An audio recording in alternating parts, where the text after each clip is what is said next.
mendapatkan masukan yang begitu berharga dari para tokoh adat yang ada di Provinsi Gorontalo, baik terkait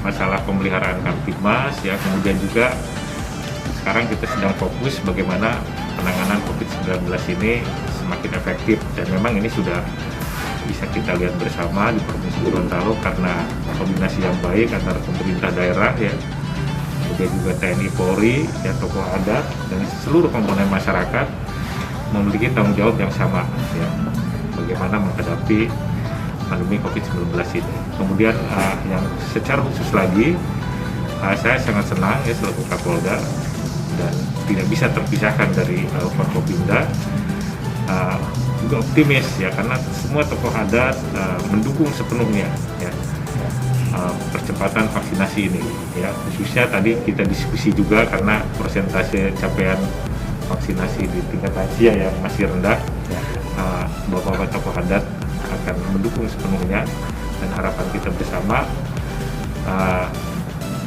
vaksinasi di Provinsi Gorontalo bisa segera memenuhi target yang sudah ditentukan. Nah, kemudian dalam menghadapi Natal dan Tahun Baru, tentunya pemerintah sudah mengeluarkan aturan, ya, yang harus kita laksanakan, ya Pak, ya, tentang pemberlakuan PPKM. Ya, tentunya ini disesuaikan dengan situasi di daerah itu.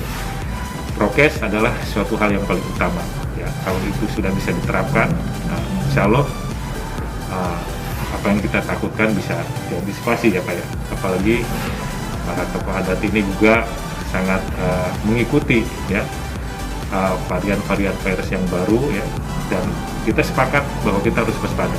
Mungkin itu saja, terima kasih.